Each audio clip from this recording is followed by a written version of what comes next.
It's the Movie Toasty Show, here for you. Dennis and Adam joke about orgasms and sweet movie reviews. We talk about TV too, right? I think so. Yeah? Yeah. Yeah! Movie Toast.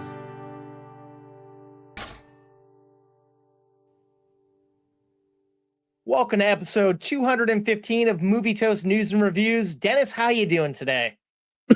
Oh, excuse me. I was going to say I'm doing like fine. A promising start. Just snuck like How you perfectly doing? timed. I'm fucking dying over I'm here. dying, bitch. Oh man, No, that's the classic stuff you're in for this episode, folks. I'm doing well. I'm doing good, man. How about yourself? Good. I can't complain. Good. I'm loving good. life. There's so many great movies that have come out since we've last met. I can't even talk about them all on today's episode, but they'll live somewhere on some account in a video that we'll talk about later on tonight or tomorrow, today, whenever you're listening to this or watching. That's right. That's right. I love being ambiguous. There it is. It's a mystery. Has nothing to do with the names movie and or toast. No. News or not reviews. Or reviews. Mm-hmm. Mainly I will reviews. say I am excited. Something came in the mail that I've always wanted my whole life. And now that it's here, I'm like, I don't know anymore. Finally got an invite to interview or do a survey to be considered a Nelson family.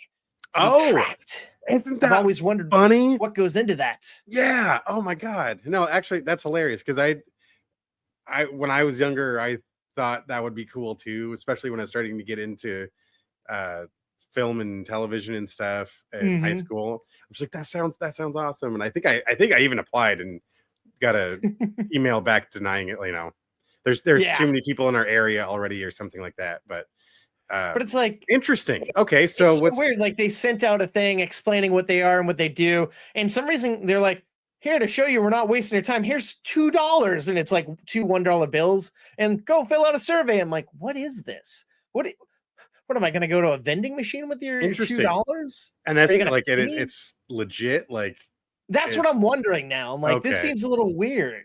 I would look up and see if other people also. Yes, but say before turning over. I'm just going to aimlessly go. Here's my social. Here you go. You need that to know what TV I like, right? How do you track all the apps and everything? Like nobody really has linear anything anymore. It feels right. Like. So I wonder if it's more voluntary, like you have to check in and fill out surveys of what you were watching versus them just the passive monitoring. Because I know it used to be a box. You would actually that's what feed your antenna through, and that's how they would get it. But wild, huh? Well, it's I can't wait for the next chapter. I want to hear what happens next. You're gonna have to tell. I'm gonna keep you in the loop on that. In whatever around inside the loop. Be all caught up in the info. Snug. Yeah. 215 episodes and we still don't know how to banter with one another. This is great. I think we banter great. I just don't think other people necessarily get the blame the audience, Dennis. That's a good way to don't understand. They just don't understand the magic unfolding before them. That's what it is. That's so true, man. We're so ahead of our time. Were you not entertained? Were you not? Speaking of things people can be entertained by, perhaps we should start the show off with our normal section of the show called News. Gather round, folks, it's time for the scoop. Tune your ears in, let's join the loop. It's loops again. Loops. It lives in your head, man. You gotta love the loops. All right, first up, things are going in a reciprocal manner here. Max is now reverting back to HBO Max. It's such an interesting timeline. I thought Marvel or Star Wars had a crazy timeline, but let's go through this. All right, in 2008 to 2015, we had HBO Go. 2015, HBO Now. 2020, HBO Max. 2023, Max. And now we're going back to HBO Max. Like, what the fuck is going on? The funny thing is, I've always just called it HBO anyways. Yeah. I just started calling it Max. Now I'm like, now I got to go back to adding HBO to it? Fuck you. I forgot about Go completely. Right? Like that's funny. I remember that when that was getting advertised, but yeah, that kind of just came and went. Mm-hmm. No, that's hilarious. I mean, they've all kind of gone through those identity crises though, right? Like I remember when Hulu was the free one. Hulu Yeah. you just loaded it like for a good They year had or everything. It so. wasn't just a Yeah. select few. It's like whatever's on linear cable or television, we're giving you. You'll have to watch commercials, but it's free. But And it's they like, let this you is great. but I love that they let you scrub past the ads because we would do that. Did that? It was in the thick of when Val and I were watching like a House, and you could see on the timeline where the little buttons were for where the ads were. So we just like Interesting. just push past them. I mean, and there was no punishment for it. It just kept playing. So you didn't I'm have like, to watch that was- the 18 Axe body spray commercials in a row. Like they were the same commercial just looped forever on that fucking platform. Was it Axe or was it Old Spice when they were doing Probably a little bit of both. Wild? Yeah, so that's funny. Yeah, no, that's good old days, huh? And Netflix was just DVDs in the mail, man. That was it. Simpler times, Dennis. You didn't need 18 different services to catch one thing. And there were still things over the air that were good. Worthwhile, at least. Yeah. It's wild, man, to think the evolution. Streaming in my day. Yes, it's all changed. Well, we talked a couple of episodes ago about theater owners possibly shifting to having cheaper tickets throughout the week. And it sounds like AMC is slightly changing things up because starting this summer on July 9th, if you're an AMC Stubs member, you can get 50% off normal adult tickets on Wednesdays. Yeah. So now Tuesdays, Wednesdays can be cheaper for you to see a movie. Love it. So, all right. Yeah. We'll definitely be taking advantage of that. That's a good, that's a good percentage off. It's back to somewhat normal prices. Like, yeah. Oh, no, $65 Lilo and Stitch bucket. I'm going to leave that one off the list you there. Know what you're missing. Yeah. Did you grab one? No. Oh. I don't buy any of that, man. I now have money and a job, but I'm still poor, so it doesn't matter. Hey, aren't we all? It's the era we're living in. That's for sure.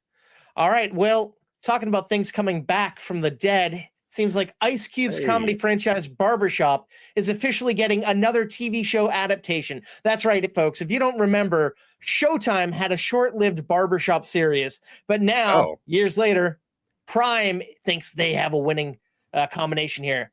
This one will star Jermaine Fowler. It's going to be written by Marshall Todd, who just so happens to be one of the co-writers of the original movie.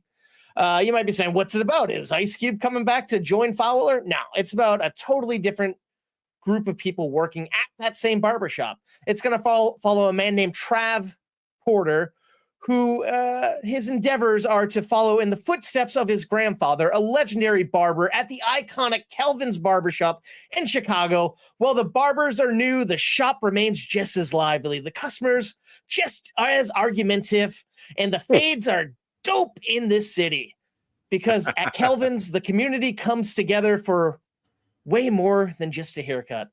I don't know why. I don't get it.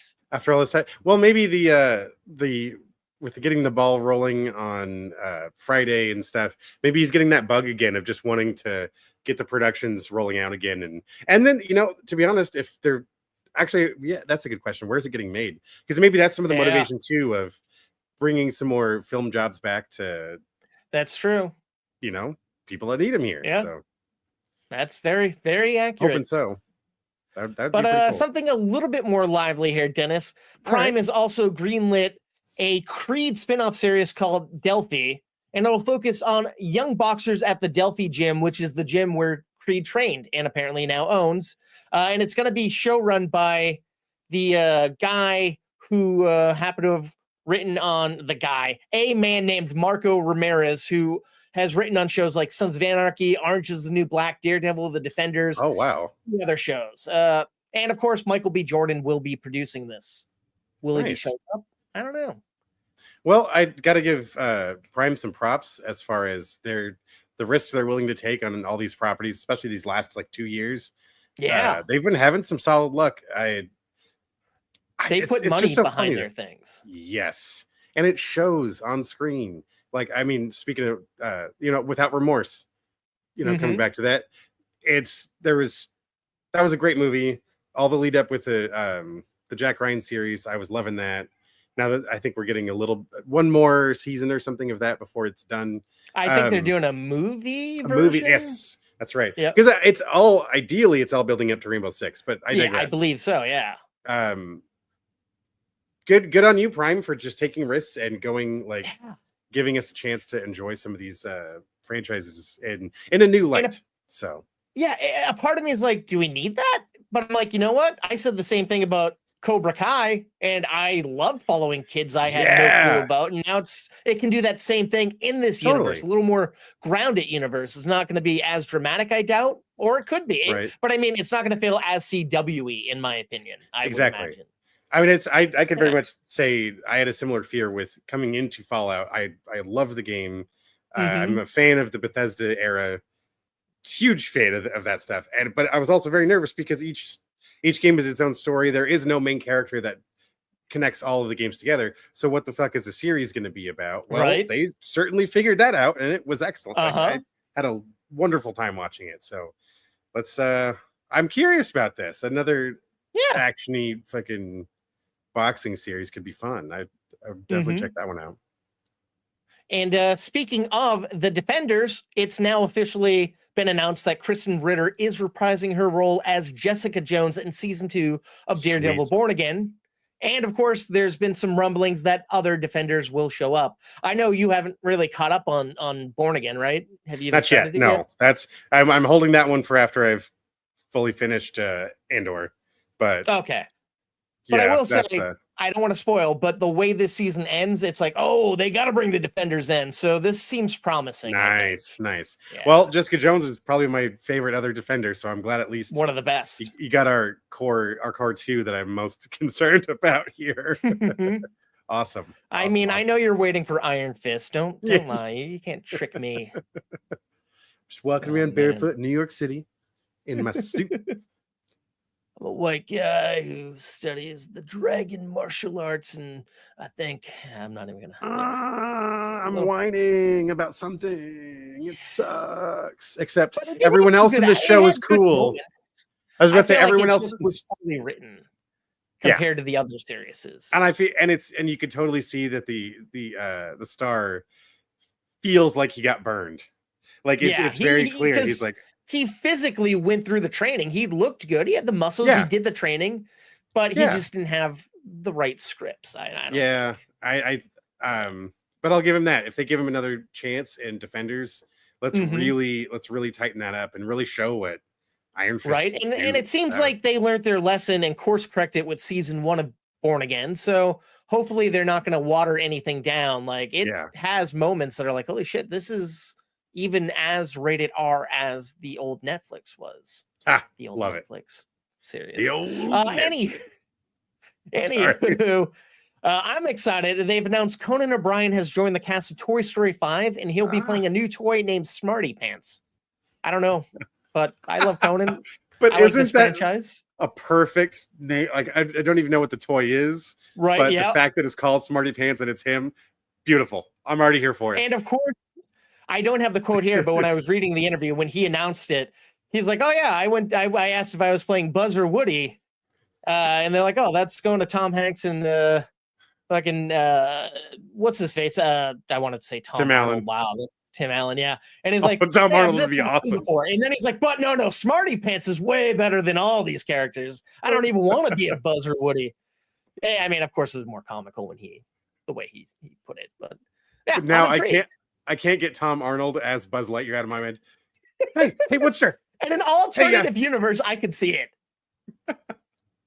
And maybe Roseanne Barr could be fucking the lady, Jessie. To Infinity and Beyond, huh? Oh, yeah. Buzz, huh? Shut up, Buzz. I can see her as Roz from Monsters, Inc. Oh, my God. Oh god. Yeah, not much to talk about here, but I'm just Mike Wazowski. It's oh Jesus Christ. Oh, and then speaking of toys, Okay, Sorry. I know we I can was go just down a gonna keep- long rabbit hole. Exactly. You just cut it off there because it'll just get worse. It'll get That worse. could be the whole rest of the show, just bad Roseanne impersonations. Oh, I was gonna say, and then let's just go crazy. Have Woody get swapped out for like Fran Drescher or something, so it makes no sense. Ooh, yeah, no sense. Yeah. Disney likes to do genre, gender flopping and stuff. It could be. We could switch it up. Why not? I'd watch it. I'm not gonna lie. Would I be annoyed? Maybe. I don't know. We already didn't need a 5, so might as well have fun with it, right? Yeah. Oh God. Oh, great. Okay. Anywho, speaking of toys, Mattel and TriStar Pictures are developing a Whack-A-Mole movie. And Dennis, if you thought I had a lot of bullshit to talk about on episode 214 about the Toys R Us movie, here's what the president of Mattel Films, Robbie Brenner, had to say. Whack-A-Mole is more than a game. It's a laugh-out-loud battle of reflexes that has brought joy and a little chaos to families for 5 decades. We're beyond excited to team up with TriStar Pictures to turn this iconic experience into a wild, action-packed ride for the big screen. Once again, we've got nothing. What? But boy, God, we're going to force this into existence. That it is the most nothing description of, and then trying to hype this, like, mind you, yes, I've played many a game of Whack-A-Mole. It is a fun, entertaining, like, physical arcade game that I feel like those are kind of dying. Yeah, and right there, you even said what I was about to ask. Did I forget something? Isn't Whack-A-Mole more of like an arcade boardwalk style game? I've never seen an at-home Whack-A-Mole, so I didn't know Mattel was behind Whack-A-Mole. Oh, I really doubt it. Oh, you know what? No. There isn't there? As you're saying that, I feel like I'm just having memories flood back. I believe there was an at-home board game style one. Huh. But it wasn't, it's not with the ferocity that you would have played it at like Chuck E. Cheese or something like that, or on a boardwalk or something. I know Santa Monica Pier, I believe, has them too. Just something a little simple. But I mean, I guess nowadays they get everything. Like you got a fucking head popping out of toilets these days, and fucking Michael Bay's making a movie out of that. So I thought it was cool when the creators of the Cyberpunk video game announced they made an arcade cabinet, but it's not just kind of cool. A light gun. It actually has physical components to it, and there's 3 different ways to play it. I'm like, that's cool. I like that reinvesting back into the end user experience. It's that synergy. This is the inverse. Yeah, the absolute opposite of that. Like, I don't know why my brain is like the closest movie I can picture to this, besides like Groundhog's Day, which not even Groundhog, I guess Caddyshack, or maybe even that Brendan Fraser movie I never saw, Furry Vengeance, where like he's at odds with animals. Right. But it's like, why? Why do we need this? You know what, Adam? I think it's come time. We need to write the skee ball movie. I mean, not the history of it, not the greatest skee ball player, but about a sentient skee ball machine that just wants to be loved. Well, I mean, a month ago, Dennis, I saw a movie about sneakers, a badly made, poorly animated film with a pretty decent cast about sneakers in New York City. Anything's possible now. This is true. So let's get on skee of everything ball. Everywhere. Yeah, right. Exactly. You're right. Let's Fuck do it. This podcast. It's all about skee ball, doubling down. Hucking them wooden balls up a ramp. That's going to be the name of the game here. That's the catchphase right there. Might as well. The tagline. Are they wooden balls? I think traditionally they were, but yeah, you probably get different stuff. Get some nice splinter action there. A little schlack on there. Exactly. Play through the pain. Speaking of wooden balls, Dennis, Lionsgate film chief Adam Fogelson hints that the Michael Jackson biopic Michael may be split into 2 movies. He said, in regards to our Michael Jackson biopic, we're excited about the 3.5-hour-long amazing footage from producer Graham King and director Antoine Fuqua. And we will be announcing a definitive release strategy and timing in the next few weeks. I would note that it is likely we will move Michael out of the fiscal year, which will impact fiscal 2026 financial results, but will bolster an already strong fiscal 2027 slate. And it's like, what? Why not just cut down a long movie? Yeah, I'm like, make it $1.45, release it in 2 parts. I'm sorry. I think Michael Jackson is a unique enough person. It's worth telling his story over 2 films at that point. Yeah.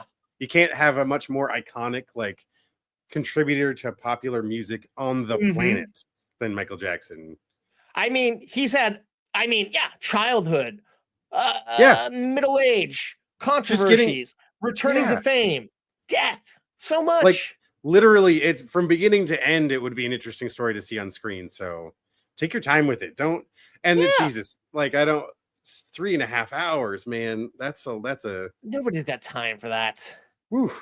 Yeah, and don't make it episodes. For the love of God, don't make it a series, because it would be epic on a big screen. I want to hear the music. You want to see the dancing. You got to see this in like Adobe or something with huge bombastic speakers. Yeah, exactly. It's a musician. You got to lean in. That's going to be leaning too hard. Every age out into the theater to see this. This could be a big movie. Like we talked a couple of episodes ago, I think 213, about the Beatles movie, but Michael Jackson's just as big, or if not bigger, in a different perspective. I'd say, I think one could argue you could always argue back and forth, one being bigger than the other, but I think that's a legitimate argument between specifically these 2 artists. That's definitely totally fair.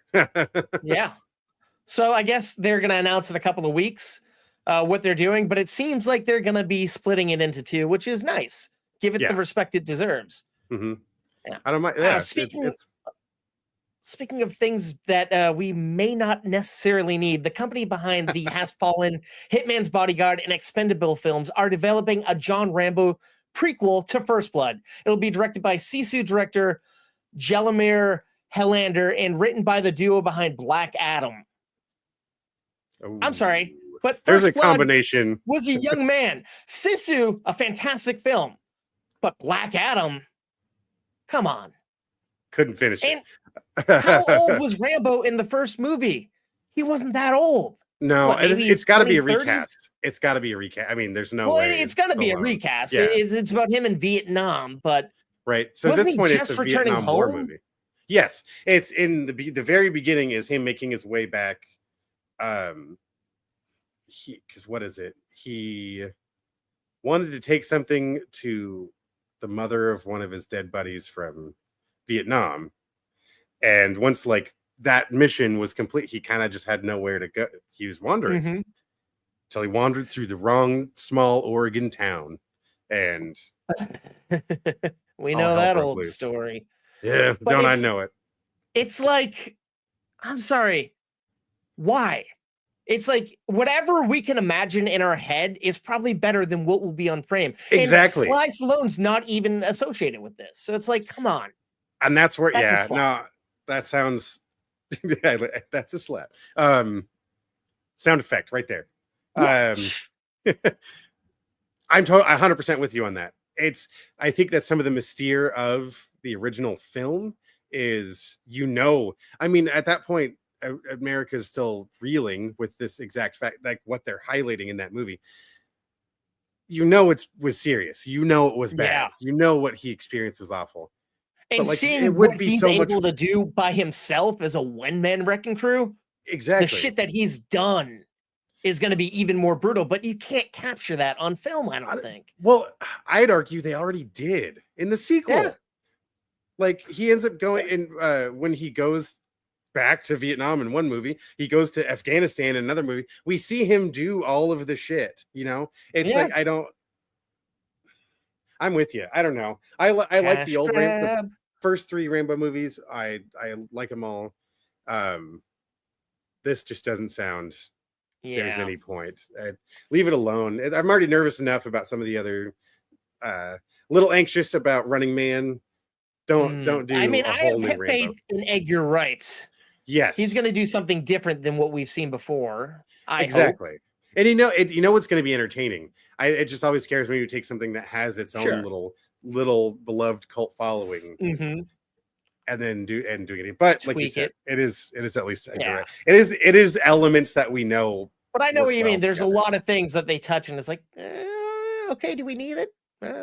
Possibly. Yeah. But something that I do need, Dennis, is the sequel to the Super Mario Brothers movie. NBC, in a press release announcing things that are coming to Peacock in the future, accidentally leaked the title to the next Super Mario Brothers movie. And of course, it's going to be named after the 4th adaptation of the video game, the Super Mario Brothers movie.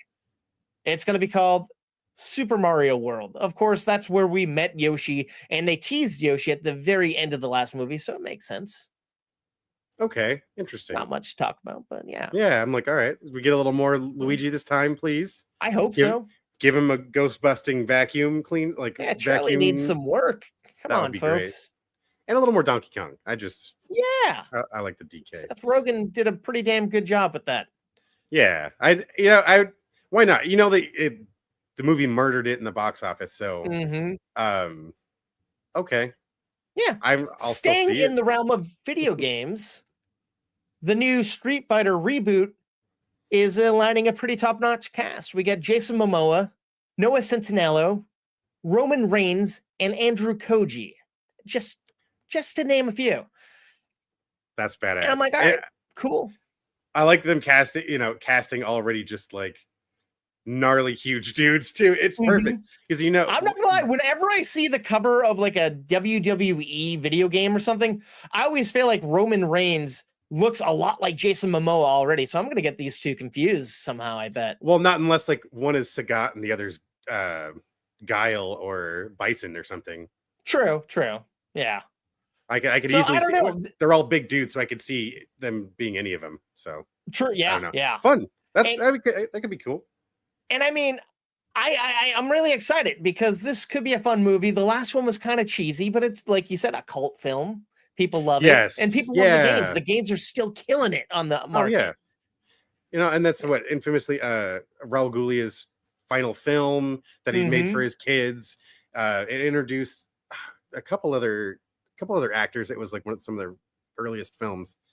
It's cheesy as fuck. It's I can't watch it with the same nostalgia as one would watch like the original Mortal Kombat movie, but yeah, it's kind of fun once in a while. This sounds like there's Jumanji and then there's the current edition Jumanji, and this is probably what we're gonna get here. So 100%.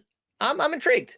Yeah. But also staying in the realm of video games because that's what's hot these days. The Netflix Gears of War film has found its director in the Fall Guy director, David Leitch. Oh, I feel like if anybody can do this, David Leitch is pretty well adept. It has to look so visceral on screen, and it needs to just be so gritty and brutal in presentation and storytelling and everything. I know you and I both played some Gears of War back in college, and I got through like the first 3, I think, but there's a lot of story happening here. It's a very interesting world. So as far as how they want to show it to us, is this full on Marcus Phoenix, or are we coming up alongside him? So we're more like, it's tough. I don't know. How do you do? But I mean, just like you said with Fallout, how are they going to do it? And it works. So you just got to have that right script. But what's really interesting, it's like, will fucking Drax get to do it, since now he's been campaigning all these years, but now he's lost all that weight. He doesn't physically have that brute mentality. Well, the armor's so bulky, he could probably get away with. They could probably get away with it.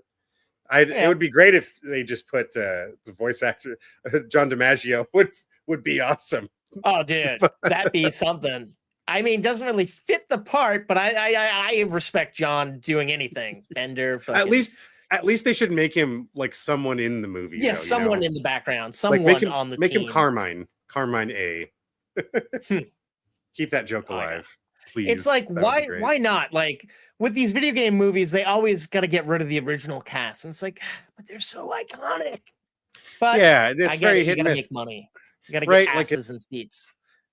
Not just gamers. There's a lot of variables here. Exactly. You got to keep it entertaining for everybody.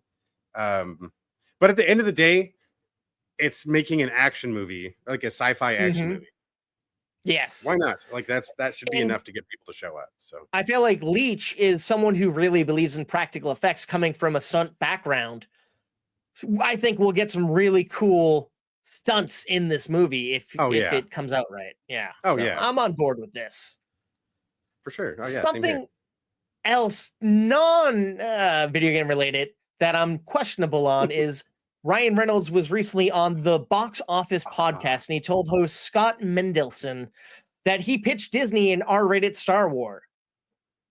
And it's like, okay, it works for the MCU, but the way he did talk about it, I have the quote, but I'll just sum it up because I can't read for shit, as you can tell from the previous quotes. Essentially, he pitched it not as following a main character. It could be anyone, since there's a wide variety of characters, and not just our like over the top Deadpool, but more of like a Trojan horse for a bit more darker and adult themed things going on. And he questions why more studios don't take risks with IPs like this, because of course people want that adult theme thing, but would it fit Star Wars? I don't know. I think it could. I think it would fit perfect. I think a lot of people forget what Star Wars has kind of been over the years has been dulled down into generations introducing it to their children or younger audiences. When it's easy to forget, towards the beginning of the movie, we see someone's arm get cut off, and we see a close up of that fucking limb on the ground. We see when ships get shot out of space, people are exploding and dying. When the Death Star detonates, that's like 2 million or 3 million people planets being destroyed too. Yes, yeah, and it's like shit. They try to like kind of soften the blow sometimes, but then look at the pilot episode of Mandalorian. Someone's beheaded in the first 2 minutes. Like I think there's plenty of room for telling a story like this. I think the audience has been around long enough. There's definitely more than enough older audience members that would appreciate seeing something like that without it like tainting the classic Star Wars like vibe and everything. I mean, look at the video games. There's plenty of video games that do gnarly, scary stuff. Way beyond what we see on screen, Yeah, so why not delve into that? And what I did like about it, he said not for him to star in. He thinks he'd be a bad fit, but he wants to produce and be a part of behind the scenes. And I'm like, now that's saying something. And he's someone who probably actually has a bit of respect and love for the franchise to say, I don't want to be in it, but I want to make something really good. And it's like, why not? He gets it. But I don't know if this is the guy from Waiting. You know, like he's gone from there to, hey, Disney, by the way, I've got it. Like, and you should. I only made you billions of dollars last year. Yeah. I'm like, listen to what the man has to say. I have a feeling he knows what he's talking about. I'd be curious to see what that story would be. So, right.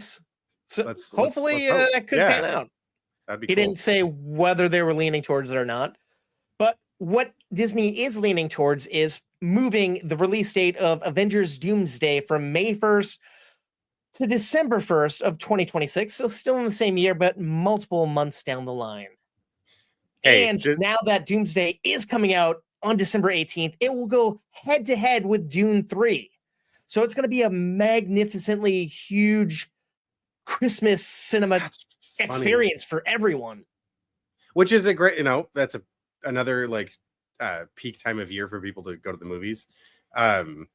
It's interesting the push to that specific time, because they just want to duke it out now. Like that's just like, all right, we're gonna fucking smoke you with an Avengers. But I mean, good for them too. Like if pushing it back means you're gonna tighten this thing up and make it as good as you possibly can, much like we just heard about the Grand Theft Auto not too long ago. Yep. Good. It pisses some people off, but you're getting a higher quality. And it seems like they've learned, because they've rushed things out that's notoriously what they do.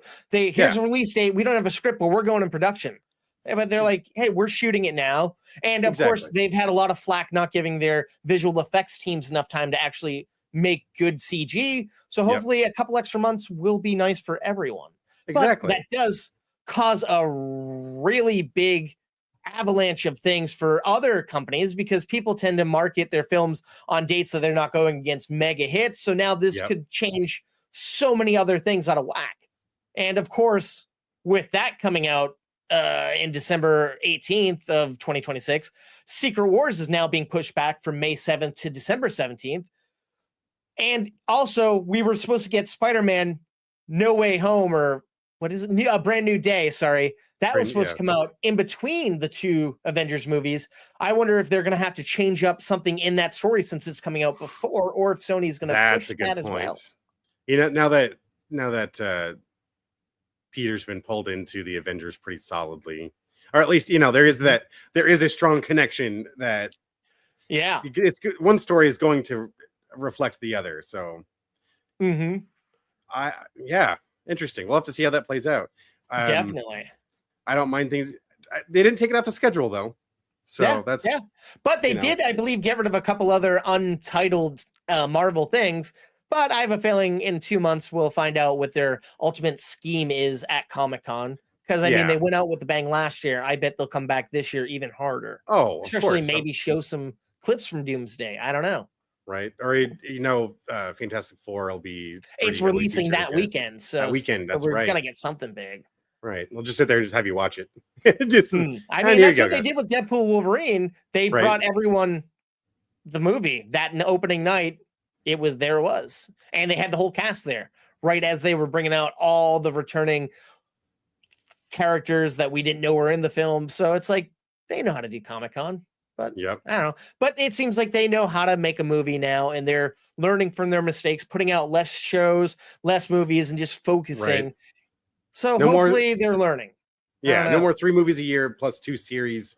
Slow that shit down. Like, it's nice, but not when we're not getting well-told stories and visually appealing things. Exactly. Yeah. So, yeah, that's gonna wrap it up for the news. If we can maybe get that jingle for our next section, polls.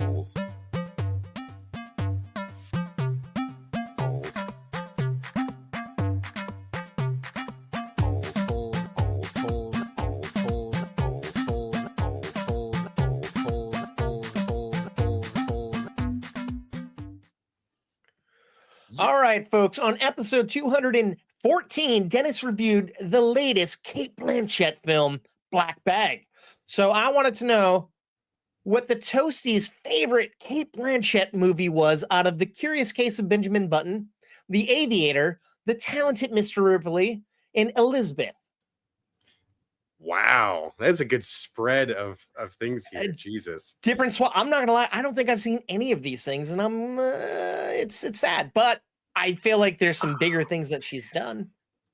Oh, I mean, she's had an incredible career. Oh yeah, and I feel like she's done the prestigious things in the past. Now she's just doing things that seem fun for her, which I respect. Cool, yeah, exactly. Yeah. Well, wow, yeah. What's funny is because I think you have enough far enough back. I'm curious how many of the Toasties really hold some of these titles in as high regard as they were when they came out. Because The Aviator was just fucking massive when that thing hit. Oh, that and then killed Benjamin at the Button, box office. Fucking massive when Benjamin Button came out. Mm-hmm. I'm guessing it's between those two for the Toasties, but yeah. So let's find out. I could be wildly wrong. All right. Up first, 0% for Benjamin Button. Oh, that took me by surprise, like you, man. Yeah. Okay. Yeah. God, it's gonna be Talented Mr. Ripley, isn't it? After all, I mean, people love it. Let's find out. It was the Damon. The Talented Mr. Ripley also got 0%. So yeah, I guess you can be happy about that. I don't know movies. Apparently, fuck me, man. I don't know. So that leaves, is it 0, 54? Who knows? What's next? Everyone loves Elizabeth. 3% for The Aviator. Okay. And that leaves, of course, 67% for Elizabeth. I guess it makes sense, because didn't she do a follow-up a few years later, Elizabeth the Golden Age? Oh, that sounds about right. So and she's more heavily featured as a performer in she's the main character, yeah. Yeah. Be playing so that I get that makes sense. Fair enough, Toasties. Fair enough. I don't know why I didn't think of it in those terms coming into it. I just thought it box office, but yeah, no, that's okay. I'm with you on that, man. All right. Also on episode 214, I reviewed the latest Marvel film, The Thunderbolts. So I wanted to know who the Toasties' favorite member of the Thunderbolts were out of Bucky, John Walker, Yelena, and Alexei. Now, I know you haven't seen it yet, but I feel like you've seen most of these characters pop up in the past, or you've seen clips, and anybody that you're leaning towards? It's like I've seen I think I've seen the source materials from all of the characters, just not this story. I mean, Bucky's cool. That's the tough part. I like the cast that plays each of these characters individually. I struggled with John Walker. They made him a great person to shit on, but I think I'm gonna have to. I'm going with if you see this movie, they do that to the level, like in the first act and a half of this movie. Like, he was really being shit on left and right.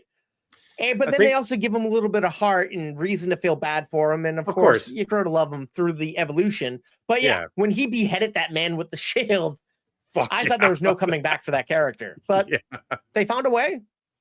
Well, hey, Stranger Things, I think, would take my vote personally. But I'm with you, man. I love fucking David Harbour as Red Guardian, dude. Awesome. He's great. He's no marks against Charlie. Yeah. But I will say also, Yelena is a very important. She is the main character out of this core group in this first film, and the heart and soul. And she was great. They're all great.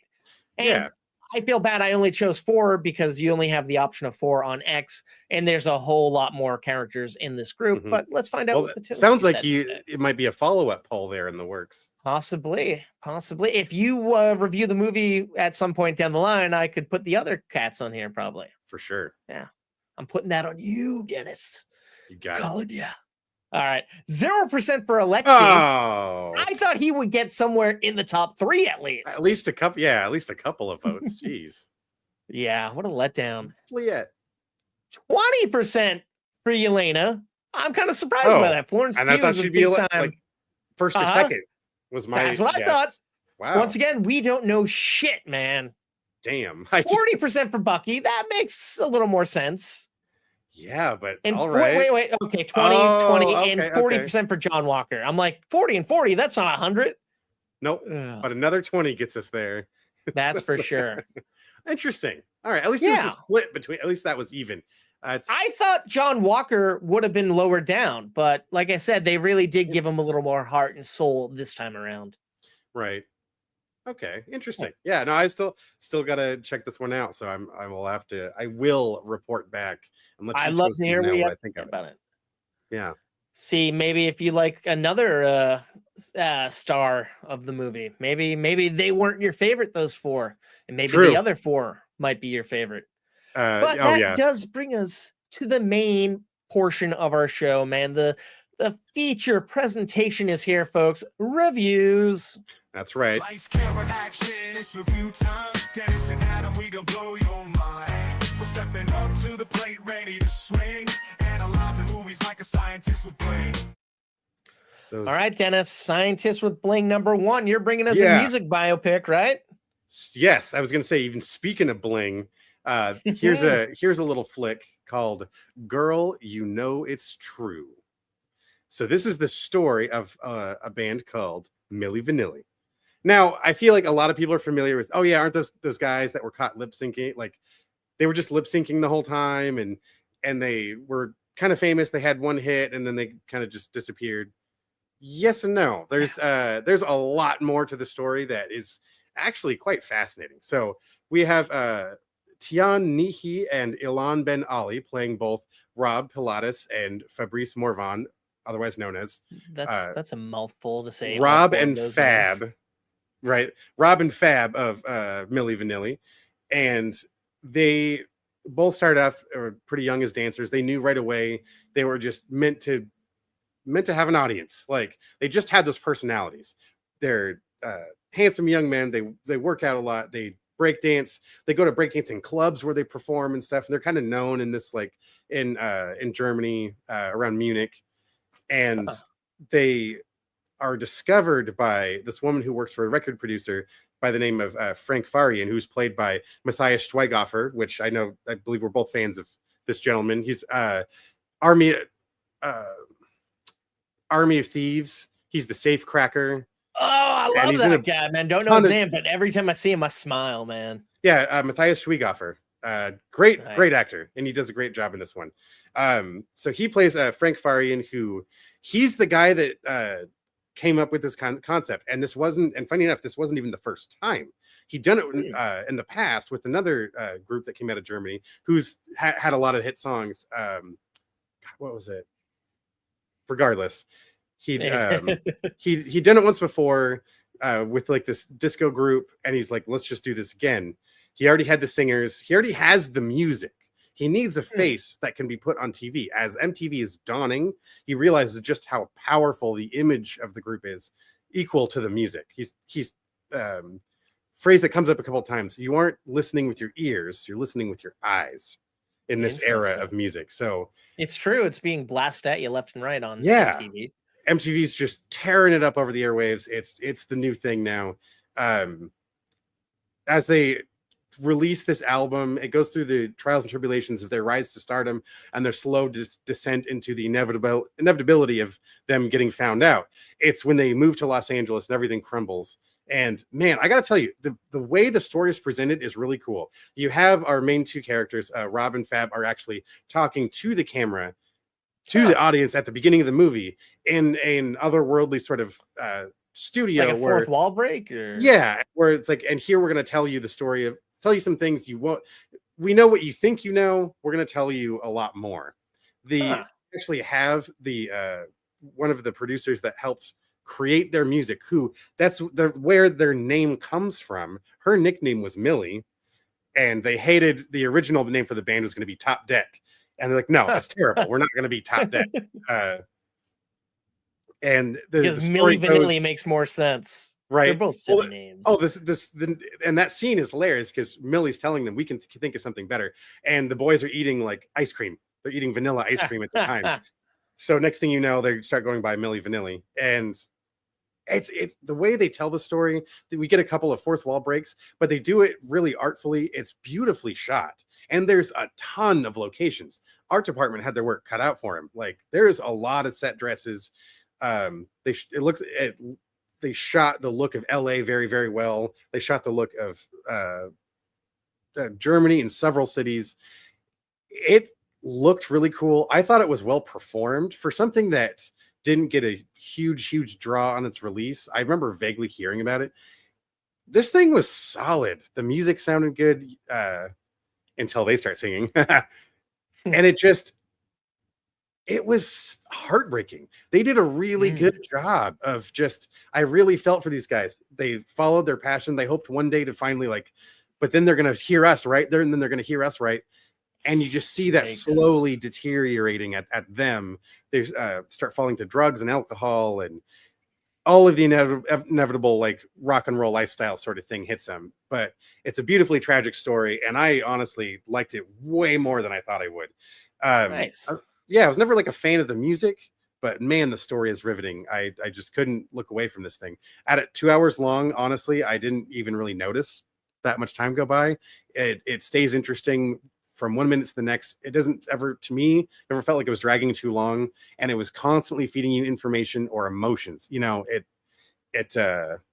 was packed front to back, and I really liked it. So I'm gonna give Girl, You Know It's True 3 slices of toast. I can see everyone, but I'm like, if you were vaguely familiar with them, I think it's worth a watch sometime if you're looking to fill up the queue. Nice. Not bad. And that's over on Peacock, right? Yeah, it's over. It's from what I understand, it's only available on Peacock at the moment. But if you don't have it, keep an eye out for it in the future and other streamers. For sure. All right. Up next, I have the new Tim Robinson, Paul Rudd movie, Friendship. All right. This movie is about a family man who is awkward and weird. He doesn't have any friends. He just goes to work, does his thing, doesn't really interact with anybody. And then a new neighbor shows up and invites him over for a drink. And he becomes beguiled with his new neighbor and just wants to be his best friend and just imagines how great life will be. And they start hanging out and things are going great.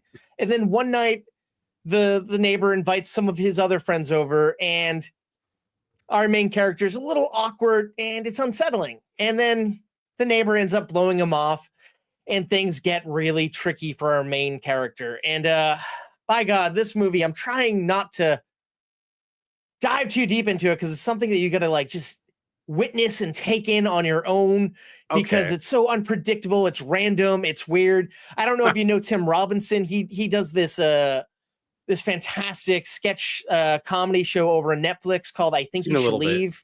He's really funny. Oh, yeah. He has his own style of comedy, this dry, awkward wit. And this is that brought to the highest degree on the big screen. And putting that together with Paul Rudd more as the straight man when Paul Rudd's normally a wild card. is kind of interesting. The two have this great rapport together. It's just delightful to watch them. That's And awesome. it's odd because, like I said, you don't know where anything's going. Like, you're like, oh, well, this is definitely going to happen. And then, oh, nope, the story just zigs and zags, and it's just ridiculous. I saw this on a Thursday night at 9 p.m. to a packed house, nonstop laughter all over the theater. And then I left this theater and went directly into Mission Impossible, The Final Reckoning. And there was only one other man in the theater. That's how crazy it is. I did not expect that. But I mean, there's probably factors that the fact that they're showing in different screens, you get different aspects like Dolby, IMAX, whatnot. But anyways, I'm talking about Friendship. I had a blast watching it. It was awkward. It was weird. It was interesting. It had a distinct visual style to it. And it just felt so awkward that you can't help but love it. I'm going to give Friendship 3.5 slices of toast. And the crazy thing is you have Paul Rudd, and then you have a few familiar faces here and there. Like as Tim Robinson's wife, you have Kate Mara. There's a whole thing with her. Their marriage is kind of, it's awkward. She recently beat cancer, and I don't know, it's weird. And then Jack Dylan Grazer, I believe he was in It, and a few other familiar faces. But primarily, we're just focused on Paul Rudd and Tim Robinson. And it's great. If you get a chance, check out Friendship. Yeah. That's bad. I love to hear that, man. I've been looking forward to this one. So the teasers I've been seeing online and stuff coming through, it got me excited. But it's one of those I'm like, I hope the joke lands, so to speak. Yes. Sounds like it did. To my audience, that's great. Awesome. I mean, you might have to understand and know his comedy style to make it really work. But even going in blind, I feel like it's like, oh, wow, that it's just such an interesting delivery and style that I feel like could hook people. I don't know. Right. We'll see. All right. Up next, I have something else that's about friendship. I have Lilo and Stitch. So I don't really have to tell you very much about this. It's basically the same story as the movie from 23 years ago, just slightly revamped. Now you have a vicious, dangerous experiment from some aliens crash lands on planet Earth and pretends to be a dog and gets adopted by a young orphan girl who's being raised by her older sister. And of course, tensions are already high. The sister's doing the best she can to raise her young sister. And now there's an alien in the mix and there's wacky things happening. But what this movie does, interestingly enough, is it grounds it a little more in reality. It's a little more mature, a little more darker, a little more realistic compared to the animated one. They changed things up a bit. There's some characters missing.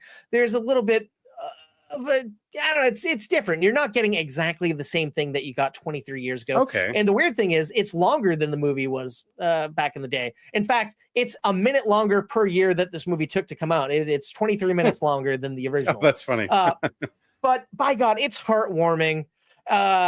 The young girl that plays Lilo, she's just a cute, adorable, fantastic actress. And to be acting opposite a fictitious character like Stitch, probably not much. I mean, I know they probably use some puppets and stuff, but it was just impressive to see such a young girl owning her own against that. And we're seeing more of the sister. We're getting a few new characters in here.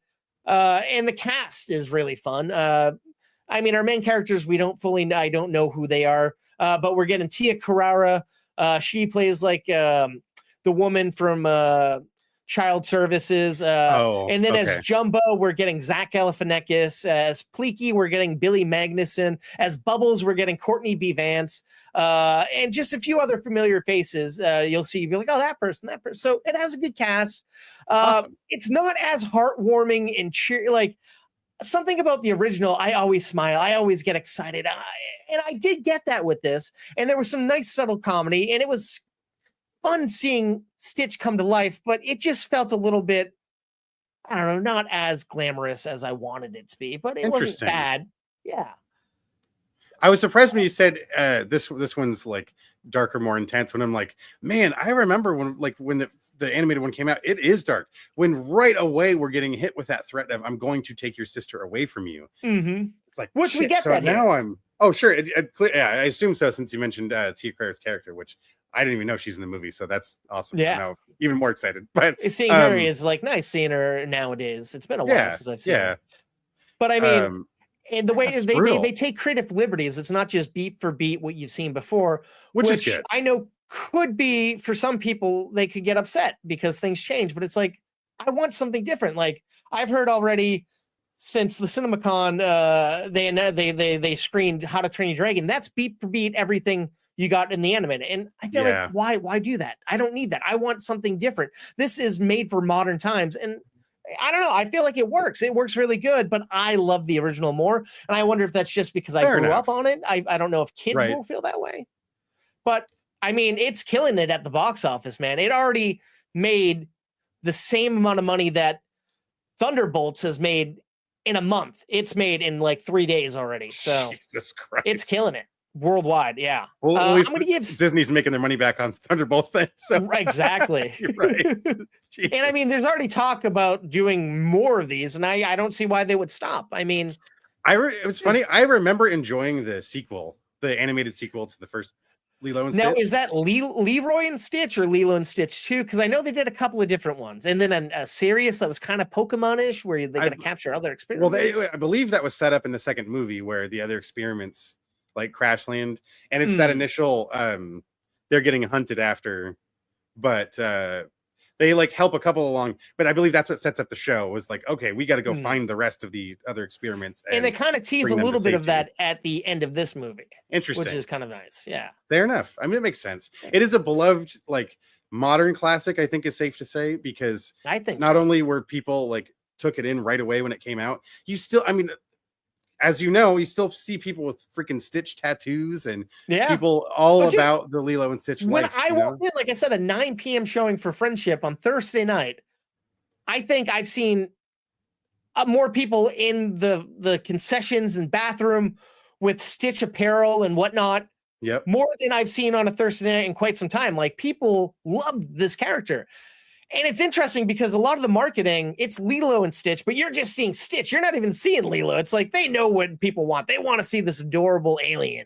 It's the iconic line. Once by the time he says it, it like just, you know, fucking the tear welling eyes and everything hits. Like the notes that movie hit, they just did it so well. So and they do that pretty well here too. Nice. Well, I'm excited to check it out. I rather enjoyed it. I didn't like Lilo and Stitch is one of my top like 4 favorite Disney films, animated films. This might not be there, but it's still really fun. I'm giving Lilo and Stitch 2.5 slices of toast. Oh, okay. Yeah. Like the honesty. Like there. It could be worse, could be better, but it's still a fun time, I think. All right. Nice. Yeah. You have something that I'm going to tag team with you a little bit, but I'll let you do most of the talking here. Oh, for sure. I'm intrigued to see what you have to say about it. So yeah, there's a little film that came out last year that is now available for streaming on Hulu, The Last Showgirl. So yeah, this is that infamous film that came out last year starring Pamela Anderson, which I forget how long her hiatus from like formal acting was before this. Oh, she retired, a long time. She hadn't been on screen. So it was a big deal when this movie was getting made. And then I remember seeing the trailer for this thing. I'm like, it visually is just gorgeous. That film grain look, everything about that. Beautiful. And then the rest of the cast is very impressive too. Jamie Lee Curtis, Kiernan Shipka, Brenda Song, Dave Bautista, Billy Lord. You even get a little splash of Jason Schwartzman in there. Oh, that's true. Yeah. It's telling the story of the ladies who are starring in this somewhat Parisian sort of themed showgirl style show in Las Vegas. Now I can't remember the name of the damn show. It's like it's a made up show. It's like the pizzazz, or it's kind of got a cheesy name, but it's like it kind of tells the razzle dazzle. That's right. It's called the Razzle Dazzle. It's the name of the show because it was a big deal. It's the big headdresses, the rhinestone dresses and bodices and shit. The classic thing of what you think of a Vegas showgirl, and this 30-year run of what was once this big, incredible spectacle is now closing. One of the oldest stars in the show, who's been there since the beginning, she unfortunately doesn't really have another plan. This is all she's done. She's That's driven her away whole her life. family. She's has very few friends. The only friend she had was another dancer that used to be on the show that is only scraping by on the strip as a cocktail waitress, played by Jimmy Lee Curtis. Was just heartbreaking and wonderful. This is one of the things that impressed me. This collection of cast, I mean, they're great. It's They're raw. really damn good, and it feel like it's watching the classic sense of a tragedy, as I remember reading, like when you were learning about it in high school, when we were having to read tragedies in Shakespeare and other Greek plays and things. This does such a good job of giving that like late 2000s indie movie feel with a broad scope of Vegas. Mind you, we stay there the whole time, but it's shot beautifully. Like I said, the performance is great. A lot of people have made comments about Pamela Anderson's performance, and I'd like to say something about that. I get it. You look at something like Barbed Wire, it's schlocky. They hoped it was going to be something, and it wasn't. I enjoyed it for what it was. It was a bad movie. This is very, very different. Obviously, her performance here, I think. She's fantastic, and I think sorry. I think the thing for me, in particular, about her performance is her character is despisable and just shitty and terrible, and yet you want to root for her. And she's just kind of plucky, and it's like, that's not Pamela Anderson. That's the character. She's that fucking good. She's bringing this poor soul to life. Exactly. I think that's what is so beautiful about watching her character unfold, is she's playing it so honestly and so grounded that there's people who've given their fucking lives to an industry like that. Either your expiration date is up on your relevance, or the show itself is now done and you have nothing like it.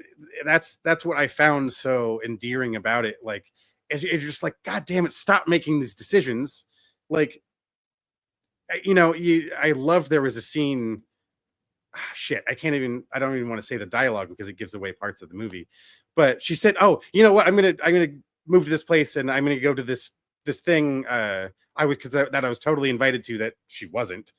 And then next breath, or I could just be a cocktail waitress with Annette. And it's like she only has the two modes. She kind of shits on other people, even though she isn't as well off or respectable as everyone else. Everyone else is making the best with what they can and trying their best, but she's just so stuck in her ways and in the past, and then tearing others down around her when they're trying to just survive. And they're even trying to raise her up, but she won't allow it. And it's the love that Dave Bautista has for her, and just the fuck you attitude towards him. It's like, come on. Or Karen Shipka's character looking at her as like a mother figure, trying to ask for solid advice because her family abandoned her, and she's like, I don't know, I don't care. And it's like, fuck you. That's what was so like it. That's what I thought was just so beautifully soul crushing about it. It was so good. I remember hearing good things. I remember hearing some mixed things, but you know what? I loved it. It looked great. I thought it was the pacing of it was good. It got a little long in tooth in some of those melancholy coverage shots of, you can see she's either kind of killing time or trying to find herself. It was kind of, I liked seeing those sides of Vegas. Like, we never once see the main strip. We never once see any, like, we're living in like what people living in Vegas essentially have. Yes. We're seeing that. And that's what I like. We're starting off the show seeing them, or the movie, seeing her and a bunch of other dancers in this rundown house living as a family. And you can tell the relationship they have right off the get-go from this. And it's like, oh, this isn't very good, but they're happy. And this is making them feel like they have a purpose in life. We've got 4 ounces of fish between the 6 of us. Like, when they're gathering chairs, one of the little detail that I loved, I'm gonna go drink outside. That whole thing she says with their margarita. When they're pulling chairs up to that table outside, one of them is a bamboo like dining chair from a convent. Like, these are chairs from hotels. Like, they've just taken things from work at times. Like, I like this idea, or bought it used from whatever. But it feels so of the place. Even like her living room where she's watching these old Hollywood huge set piece dance movies and things. And she's still doing like ballet in her home, and when no one's looking, like, It's all those little touches that just make the movie so much more sincere.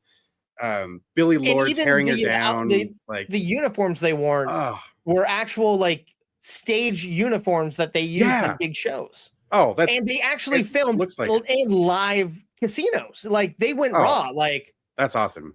It blew me away. Like because when I saw it, I saw an early screening and like there was a live Q&A from like being televised in the theater. They shot this in 18 days. They shot in the basement of casinos as their studios, and they shot while studios were live. What they did is no easy feat. No, and no casino in Vegas wants to shut down for you. Like, it takes an absurd amount of money for that to even. And be they considered. didn't have that. And even then, they wouldn't do it. But this was nothing. Like, obviously nothing close to that. But wow, 18 days. I mean, that's a fucking bang it out, man. That's cool. I don't like. I have basically only good things to say about this movie, and I totally get why there was people who were very excited about this thing getting dropped. And congrats to this cast; they just fucking killed it, every one of them. So, if you want to check it out, it is on Hulu right now. The Last Showgirl, I'm gonna give 3.5 slices. Yeah, I'll be in that same zone. I'm gonna give it 3, right around there with you. Nice. It's funny, coming into it, I was going to say 3, but like, as we're reflecting back on it, I'm like, it was so like, God, it just did such a good job of nailing the voice they were trying to speak from. Oh yeah. And I think this was the debut film from Francis Ford Coppola's granddaughter, I think. Yeah, that's right. I'm well done. Schwartzman's in it. It's in the blood, like clearly. Yeah, and then her grandfather puts out Megalopolis. It's like, one of these people knows what they're doing these days. All right. Speaking of people knowing what they're doing, I have the latest Mission Impossible movie, Mission Impossible: The Final Reckoning. Super final last. This takes place a couple months after the last movie. Ethan Hunt has 3 days to stop a dangerous AI from causing nuclear fallout because it has codes and it's taking over all the different countries' nuclear warheads, and it's gonna shoot them all off in 3 days. It's already caused issues all around the globe, and the president of the United States is giving Ethan Hunt 3 days to stop it. Is he gonna do it? I don't know, man. That's why he's hanging off of that biplane. Yeah, obviously that has to do with killing an AI. Speaking of killing, I feel like this movie was killing time. All right, it was too long. This I feel like was just under 3 hours. And it's like, hey, let's give you callbacks left and right of all the other films. It's the greatest hits. We're gonna show you clips, and we're just gonna talk a lot. There wasn't a lot happening most of the movie, and it took a while to get to some of these big set pieces. Now, when they did get to the set pieces, they were glorious, they were big, they were fun, but I felt like they couldn't top what they've done in the previous 7 films, and they tried, but they didn't fully execute. And that's so funny. I feel like if this is the final movie, I still doubt that, but if it is, a little lackluster. But we did get some fantastic performances here from people like Vig Rhames, Simon Pegg, and Angela Bassett. These 3 are just nailing their roles and just bringing their characters to a great close, I think, if this is their final outing. And then they added a few extra fantastic performers like Nick Offerman, Hannah Waddingham, Holt McCallany, and Trammell Tillman. And they spice up different scenes in this film with their roles and like bring a different perspective. But I feel like there's a lot of talking, a lot of waiting, a lot of stuff that we've kind of seen in the past. And it's like, no, I just want to see action. I want to see adventure. I feel like the story is almost secondary. Like, I don't know. It's just like, oh, how many times have we seen nuclear wars coming and we got to stop it? And you feel like you can kind of predict where the movie is going. I highly doubt they're going to end the world in this movie. This isn't going to be that type of movie. I wouldn't figure. Maybe it did. The world is gone. The earth is destroyed. I would love it if one of these movie series just finally like, fuck it. Everyone's dead. Yeah. It's done. I mean, we got that with the Avengers, but then they, of course, undid it. But I mean, it was still shocking to see. It's like, this is what it should be. Real life. But And I feel like we're seeing the age of Tom Cruise show a little bit more in this. And yeah, we're getting him running, Don't we're tell getting him him that. doing these crazy stunts, but it just doesn't work for me as much this time around. And I was Yeah. rooting for it. I mean, I don't know. I had a decent time watching. Yeah. Sorry. I was gonna say it's funny. Is like the last couple of them I haven't seen just because it's one of those like I feel like we're seeing some of the biggest key stunts in the trailers, and They're getting then it all the away. last couple before that I did see when they were doing that, I'm like, oh, and then like you said, it's so much filler between those Mhm. moments that you just like start to get bored a little bit. That this story isn't always rich enough to keep you intrigued. Whereas the opposite end of the spectrum for me, Black Bag Yeah. was almost all dialogue, but god damn was I riveted to the screen. It looked gorgeous, the performances Right. were incredible, and you didn't need all these massive set pieces to keep you interested. Whereas Yeah. this is why people are showing up for this. I mean, fuck, I've Mhm. seen this fucking plane and that submarine dive thing about 1,000 times now But between that's the sad television part. and Now audiences want to see these things from like they've done surveys and stuff. People want to see what they see in the trailers. But for me, I don't want that. I want to see the fucking money shot one time on the big screen. Yeah. I want it to feel fresh. But make it people don't, the make it audience punch, you know? Yeah. It's funny. It's like it's sad. The last thing I enjoyed that Tom Cruise was in was the last Top Gun movie. I thought they did a better job of saving some of the best elements. Like Mhm. that was still enjoyable in the movie. That still just Yeah. rocks you when that shit happened. And I feel Mhm. like as a passive fan, seeing the advertising go by, I'm like, oh, I feel like that's the movie, right? Like I saw it Yeah. already. But it's like if you just kind of gave us just action, and kind of cut down, trimmed an hour and a half, I think it would be a tighter film. But the fact that they're Damn. like, no, we're not going to do that. It's like it's a detriment to them. I will say it's interesting. Haley Atwell has some fun action scenes, and Nice. apparently she was very pregnant when she was doing it. So all the power to her for pulling that off. Yeah. Dang. Yeah. I don't know. Unfortunately for me, I'm just gonna have to give Mission Impossible: The Final Reckoning 1.5 slices. It's still Ooh. worth seeing, but wait till it hits Paramount Plus. Probably you don't have to see it on the big screen. Nothing is Fair enough. calling you to see it there. But I have Yeah. one more movie here that All right. I think would be great to see on the big screen. A movie called Bring Her Back. I didn't know much about this movie besides the fact that it was done by these two Australian brothers who did a movie a couple of years ago called Talk to Me, which was a very great original horror film.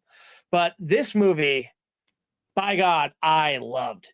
It's essentially about a young seeing impaired girl and her 17-year-old brother who are sent to live with a foster parent when their father dies. And something seems slightly off. Like it just seems odd. Like she's not acting the way she should. She has another foster kid that she kind of locks in a room and doesn't feed and treats a little weird. And she's kind of pitting the older brother who loves and cherishes his half sister so much, and he wants to be there for her, and he essentially wants to take her when he's 18 and raise her, and they have a great dynamic together. But she's pitting the brother and sister against each other and just kind of just causing chaos. And it's like, why? We don't fully know. I mean, they explain it, but it's kind of weird. And it's just eerie. It's chilling. It's brutal. There's a bit of mystery here. And by God, it's so insanely talentedly crafted. Like it looks beautiful. It has a fantastic score. The script is top notch. The acting is stellar. And there's some gory things and some flinching scenes that made me look away from the screen. Oh, and shit. Just like nerve pounding moments. And like, I was unprepared. This might be one of the finer horror movies I've seen in quite some time. Like, I'm trying to be vague about it. And there's the other kid that this woman's fostering is eerie and creepy. Like, he's bald. He's I don't. There's some very stuff. Sorry, he's so creepy. He's bald. I'm trying to hold I back. know, yeah, There's yeah. some I know. scenes I of some can things hear it that in he your does, voice. and I'm like you, our first scene. All right, we meet him. He's outside in this like emptied, hollowed out, in-ground pool, holding a cat that's just he's not wearing any clothes. He's just wearing some boxers. This cat is scratching the shit out of him, and he's just holding it there. And it's like, what the fuck? What's going on? Okay, And like, yeah. there's a scene where I don't know, that's all I'm That's going to get great. into. That's There's all some right. Okay, scenes yeah, that yeah, you can experience, and I dude, avoided you got watching me. any trailers. And I will say there is a sense of an old cult thing happening here that we learn. Okay. But I don't want to spoil what it is or how it is. But there's a reason this woman's doing everything. Like I didn't know anybody in the cast except for the foster mother played by Sally Hawkins, and I always love her. And I'm used to seeing her as like a wholesome, happy, kind lady. And we meet her, and she kind of is that. But you can tell there's something deep down. Like she takes these kids to the funeral for their father, and then after she's like, "Well, let's have fun. What do you guys like to do?" And like the boy's like, I just want to get hammered. And he's a teenager. She's like, all right, let's get hammered. And they go home with the other child locked away in his room and get hammered. She's feeding this like 10-year-old girl, and by feeding, giving this 10-year-old girl maybe alcohol and stuff, and just getting these kids drunk and just causing chaos. I'm sorry, I'm going on too long here. Bring Her Back is almost a freaking flawless movie. I'm going to give it 3.5 slices of toast. There's so much more going on. I just really don't want to spoil anything for anyone. I hope you can hear how much I dug this. You fucking sold me on it, man. You sold me on it. Dang. And it's been especially with the horror movie, it's been a while since I've heard you get that excited about. Yeah. Like I'm not gonna, it's been a good couple of years for horror. I'm not normally a horror fan, but it's growing on me. And if you want something a little more tame, I'd say go see Final Destination Bloodlines. Great movie. I want to review it here, but I don't have the time. I had to choose out of the two. This was the one that really shined, and I really dug that other Final Destination movie too, but this one is the one to see. Or if you want, like me, I saw these movies back to back. It was a perfect double feature. Awesome. This movie comes out the 30th of this month, and aka Friday, or whenever. I don't know, it could be in theaters right now when you're watching or listening. Highly recommend going to see Bring Her Back, and the less you know about it, the better, I think. Awesome. Badass, man. Cool. Yeah. Sorry for going on a little long there, but there's so much I want to talk. I hope you see it at some point so we can really spoil things. Man. No, it sounds like one that sounds like it's right at my alley. I think you would dig it. I 100%. will be seeing that one for sure. Yeah. Well, awesome, folks. Thank you for sticking around through all those reviews and that little sprinkling of news up there. Mm-hmm. But as Adam said, there's always more to take in. There's more reviews. There's more trailer reactions, things. You can find them over on the Movie Toast socials, which are Facebook, X, Instagram, TikTok, Threads, Blue Sky, and of course YouTube. Please give us a follow in your favorite places and get that extra bit of golden delicious buttery toastiness that you can from Movie Toast. But maybe you've already subscribed and followed and liked and seen it all. What else can you do? Well, I mean, you could go over to Apple Podcasts or wherever you listen or watch and leave a nice review. Let us know what works, what doesn't work. Do you like one segment, dislike the other? We want to know. We want to make, like Dennis said, the most butteriest, the most golden delicious show we can for you. And we can't do that without your feedback. So please do that. But say, maybe you're like us and you want to be a filmmaker, or you are a filmmaker and you happen to have made a short film that's under 15 minutes, but you haven't shown it yet. Or maybe you have shown it and you just want to get more eyes on it. We happen to have a film festival that's hitting its 5th season. That's right. 5. I'm talking about Movie Toast, the festival. It's happening this December, folks. Dennis, you want to tell them a little bit about this festival? What makes it so interesting? So it is a festival that was birthed out of just wanting to see all of those little extra bits of goodness that everyone seems to want to be able to offer, but a lot of festivals just too full, too big, blah blah blah, whatever their excuses are. We are all about your short films. We have shown works from around the world, from any genre you can name, and it is always a fun time. You can go check it out on YouTube when we will be streaming our video live. We will be there in the chat following along, and as the awards get announced, you will be right there with you, hyping up along with the other filmmakers there. The previous years, it's been a fun day. It's a good show. Like I said, it's a lot of different genres, and different languages, different formats, from animation, live action, experimental films. Yeah, it's trailers. It's a lot. I don't know. I can't help but say it's just a lot of fun. It's why we keep doing it. Stuff. I love seeing the work that is submitted every time. It gets bolder, bigger, better, I think, every year. So we'd love for you to come out and join us. At least give it a watch. See some really cool short films from everywhere. And or if you, like Adam said, if you've got that short film, please go submit it to filmfreeway.com/movietoastthefestival. And it is a small fee that just keeps the lights on for the show. It just brings that show back every year. No, we end up putting more money, whatever we get, we put into editing this thing and making. Dennis makes a fantastic Golden Toaster Award for the best of the best films that we get every year. We lose money on this. That's we a good point. Enjoy doing it. We're one of the few short film festivals you get a physical trophy when you win. When you get the overall show winner, we call the Golden Toaster Award. You do get a physical representation of your achievement to enjoy in your own home.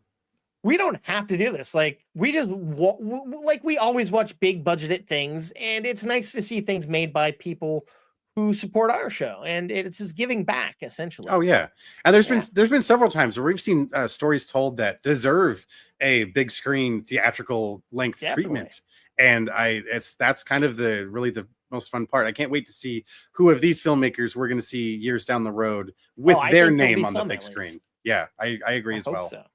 Madame Grenier. Still one of my I think that cat may have a movie coming out. It doesn't matter. Oh, that's folks. Right. Either way, please follow along though. Freeway. Yeah, keep an ear to the rails, and yes. Oh yeah, it is. Yeah, it's just free to join and to stream from wherever you are, so you don't have to worry about. I mean, get fancy, get dressed up if you want. That's fine. Yeah. Or be naked. We do. It doesn't matter to us. But say you don't want to follow us, you don't want to leave a review, you don't want to enter your film, or you've already done all that stuff. Awesome. But there's one thing you can do that's completely free and benefits you in a big bad way, folks.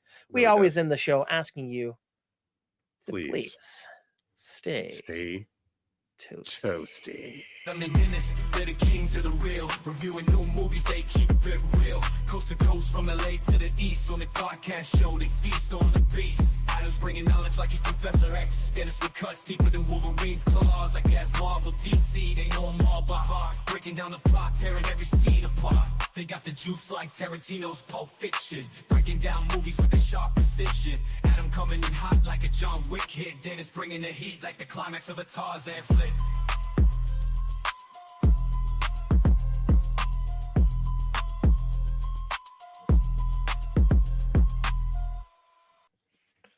Can you believe that there's a much longer version of that song that the world will never hear? Oh, like it gets deeper than that. So we should do a choreographed dance to it. Maybe that should be its own music video. That's a TikTok right there. Yeah. Get into it. The extended cut. I gotta dig that up, man. I wonder if I still even have it. You know what I watched before I came out here? Over on Max, they just dropped a 2-part docuseries about Paul Rubens called Pee-wee as himself. Oh yeah, and fantastic stuff. Oh, and then it got me to watch fucking Pee-wee's Big Adventure, which I know you reviewed a few episodes back. And by God, I forget how much iconic stuff came out of that movie. I think that was a Tommy. You didn't do Pee-wee? I thought you did Pee-wee. No, it's been I know it wasn't me because it's been way too long since I've actually watched it. So I mean, either way, but still, that movie still holds up in a big bad way. Like I've really but watching the documentary, it was good, man. That's cool. That's cool. If you're a Pee-wee Herman fan or Paul Rubens in general. Yeah, no, worth was checking very out. intrigued by that. No, that's very Yeah. much something I I know I was going to add it to my list, but I don't think I had yet. It just came out the other day, so it's It's funny. but You ever have those movies that were like you have on the queue and they get removed from the library and you forgot to all the remove them from time. the queue and they get And re-added and somehow you're like, it's oh still shit. there. Oh no, Oh, it gets re-added. Yeah. yeah. So a movie that long time ago I wanted to see, but I had to pay to pay to rent it on all the streamers. Yeah. So I'm like, oh, I'm gonna wait till it floats back. And Peacock just re-added North Hollywood. That was one I wanted to see years Oh, ago. yeah. Like, That finally, one looked intriguing. Yeah, I mean, it's all because from what I understand, it's all shot in the valley, and it's some pretty like it's a very visceral sort of representation of young life in northern Los Angeles. And so that one is it's speaking of things on the queue like that. That was re-added, so I might be toasting that one here in the next episode or two. That'd be fun.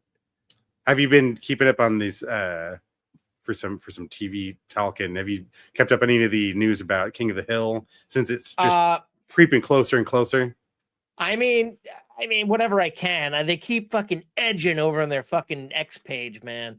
But I mean, they drop that poster and it has a lot of people concerned. But it's like, hey, have faith. Mike Judge knows what he's doing. Yeah, and especially when you've got all the classic cast back. Like they're thinking that they caught them and Dale want to do this and blah blah blah. It's like clearly it's been 20 something years and Dale's very impressed. It's like, come on. And Hank's wearing different clothes. It's like, come on, man. People roll with the time. Like, fuck, give them right. Yeah, it's funny. I read comments going both ways. Especially, I love how everyone like hyper focused on Dale, and it's like you wouldn't smoke an e-cigarette. He's supposed to. It's like no. But an e-cig lets him smoke inside again. He gets to smoke. That means he's smoking everywhere. If anything, he's probably taking in more nicotine than he ever has before. And the VR headset thing, I'm like, are you kidding me? The fact that he could keep keep feeding his conspiracy theory like side of himself. He's probably overthought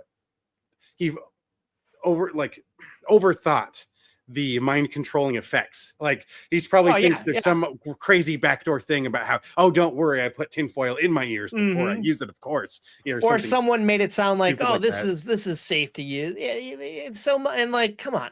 I'm either way, I'm on board 100%. Yeah. I'm hoping we get some news soon. I'm wondering if they're gonna come to Comic-Con. I'm hoping there'll be a Comic-Con. That seems like a logical choice there. Yeah. I feel like that's you gotta make a splash. Fox generally does pretty good about bringing their animated stuff there. So but I mean, I've been on board, like I said, a year ago or whenever the strikes happened and I started being unemployed. That was my all right. I'm finally sitting down. I was up all hours of the day and night just binging the shit out. And I love it. It's still great. It's still a classic.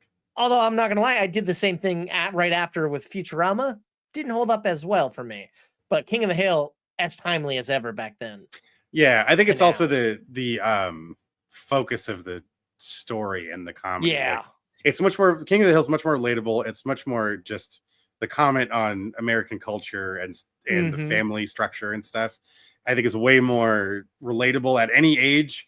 And as years go by, and then it becomes a time capsule. Whereas Futurama, because it's so slapstick and it's a lot of it's still funny. I'm with you. Then there's some episodes that are just kind of like a snore, or it's like episode to episode. I did not find a shitty episode of King of the Hill, in my opinion. Yeah, I think there's something to take away from all of them. Yeah. So, but hopefully time will tell, and it's hopefully not gonna let down. My fingers are crossed. I'm just so excited for it. It's funny. There's a good amount of TV I'm looking forward to. Alien Earth, as well as the animated series is damn it, what's that called? Speaking of Alien Earth, I think that Predator Killer of Killers I was telling you, the animated one, I think comes out next week. Oh, see, beautiful. I want to say next week. I'm looking forward to that shit. That trailer was amazing. Yeah. I'm pumped for that sort of anthology style storytelling. Just like all the other Tales of the Jedi, Tales of the Underworld. I did watch Underworld to you. We mentioned it last time. I got around to it. I feel like I didn't know the characters as much, but it was still interesting enough to see. Nice. And good. Kind of get Good. to know. Only one that kind of caught me by surprise is Cad Bane's voice. I'm like, that's a little silly. Oh, okay. Yes, I don't know. if you came from Clone Wars, I bet you it makes sense. it gets fed in there, especially when you don't get the explanation for why he needs the breathing system yet. But yeah, and I guess I could kind of see that, but I always liked that sort of homage to the spaghetti western that Cad Bane encapsulates, and it just screamed through the screen in those episodes. Yeah, but I mean, the stuff they did with these characters, and even the visuals of that show, man, like it almost looks photorealistic in some scenes. Like I'm like, holy shit, awesome! The animation was gorgeous. I'm glad they took the time to make all that look as polished as they could, knowing they're telling a closed story, and then I just love Ventress is, I think, my favorite animated Star Wars character, period. So her getting to button up more of that, and then just getting me excited that there's a very good chance we'll see a live action version of her. So I bet, man. Here's hoping. Yeah. And you know what else? Speaking of Star Wars, I went back and rewatched finally. I haven't seen since we saw on the big screen. I just watched Solo again. And didn't hate it. Still don't know why it got so much hate. Same here. God damn it. Yeah, I did. That's funny. As I watched it, since Disney Plus has those like live streaming channels now. Yeah. There's that. I'll just flip it over to that Star Wars one once in a while just to catch whatever's on at the time, and ended up rewatching or having Solo playing again. I'm like, I'm with you. I had fun watching it. It's like, it's not like you don't know where the story goes. Exactly. It's a fun ride. What he really encapsulated a young Harrison Ford. I feel like it was very good. The demeanor, the way he just his presence on screen, and for being the first thing he was ever in, and to having to I think he did some other stuff before that, but major starring role. Right. Yeah. And then to have to emulate the performance of an extremely well-known actor that is beloved by American audiences. That's a tall order, and I think he did a good job. And everyone else had a fantastic cast and backstory. Right? Yeah, I don't know. I'm intrigued to see where we're going next in the world of Star Wars. Hopefully, it's not a letdown. I like this trend of calling Rogue One, Andor, and Episode 1 the pequel series. This is now the peak Star Wars storytelling, is combining the shows and films. I'm like, that's kind of fun. I appreciate the fandom like getting more on board instead of just shitting on everything all the time. Right. Did you see that Disney Plus kind of picked up a little bit of backlash because they're now making Andor look like he's the main star of Rogue One? They went back and did a new poster. Oh yeah, I did notice that. And it's kind of like, which is funny because it's like, oh, well, I guess if you've never seen that, then I suppose that's a way to get you into it. But if you haven't seen Rogue One, I don't know why you're watching Andor. But I guess it's chronologically that's the that's the timeline. But yeah. Who needs timelines in Star Wars? You straighten that shit out on message boards and have fights online. Right. Oh shit! Sorry, folks. Nah, you're good. You're good. We should probably wrap this bad boy up, anyways, folks. Wrap up this burrito. Watching, you're listening. Yes, thank you for joining us yet again for another fun episode of Movie Toast. Until next time. Yes, please. In 2 weeks, folks, or whenever you're listening or watching. Thank you. Stay toasty.